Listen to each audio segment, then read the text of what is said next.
हर कहानी में कुछ ऐसे लोग होते हैं जिनके बिना वो कहानी कभी पूरी नहीं हो सकती। और मेरी कहानी में वो थी भरणी। जब मैंने अपने परिवार को खो दिया, जब मेरी दुनिया मेरे सामने उजड़ गई, जब मुझे मिट्टी के नीचे दफना दिया गया, जब मेरे पास कोई नहीं बचा था, तब एक इंसान था जो मेरे साथ खड़ा था।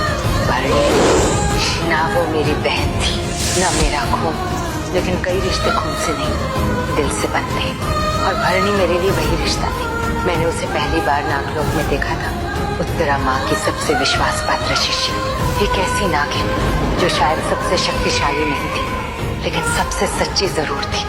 उत्तरा माँ उसे सब कुछ सिखाती थी, नागलोक का हर नियम, हर रहस्य, हर कर्तव्य। और शायद इसी वजह से जब भी मुझे किसी उत्तर की जरूरत होती, भरणी मेरे साथ होती।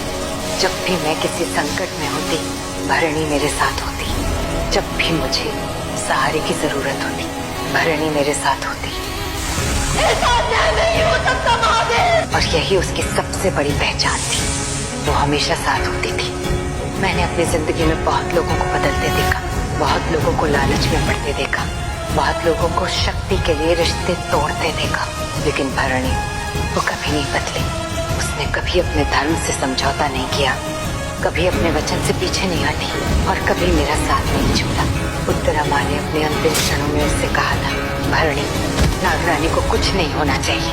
और शायद उसी दिन उसने अपना पूरा जीवन उसे एक वचन को समर्पित कर दिया। मैंने उसे अपने लिए लड़ते देखा। नगीना नहीं, नागिन।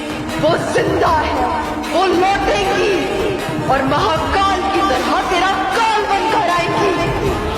अपने लिए खतरे उठाते देखा, अपने लिए गलत समझे जाते देखा, लेकिन मैंने उसे कभी शिकायत करते नहीं देखा। कई बार मैंने भी उसे गलत समझा, कई बार मुझे लगा कि शायद वो गलत है, लेकिन हर बार सच मेरे सामने झुक गया, क्योंकि भरणी का इरादा कभी गलत था ही। वो हमेशा मेरी रक्षा कर रही थी, यहाँ तक कि जब उसे आर्यमान का रूप धारण करना पड़ा, जब उसे ऐसे फैसले लेने पड़े जिनकी वजह से लोग उससे नफरत करने लगे, तब भी उसने अपने बारे में नहीं सोचा, उसने सिर्फ मेरे बारे में सोचा। और शायद यही सच्ची निष्ठा होती है, अपने सम्मान से ज्यादा दूसरे की सुरक्षा को महत्व देना। लेकिन भरणी सिर्फ एक रक्षक नहीं थी, उसका भी एक दिल था, उसकी भी अपनी खुशियां थी, उसकी भी अपनी कहानी थी, और उस कहानी का नाम था प्रथम। एक सदी मैंने इंतजार किया भरणी, सिर्फ तुम्हारे तक पहुंचने के लिए। मैंने उसकी आंखों में वो प्यार देखा था, वो सुकून देखा था जो सिर्फ सच्चे प्रेम में मिलता है। लेकिन भरणी की किस्मत भी मेरी तरह आसान नहीं थी। उसे भी अपने दिल और अपने धर्म के बीच चुनाव करना पड़ा, और उसने वही चुना जो वो हमेशा चुनती आई थी, कर्तव्य, निष्ठा और बलिदान।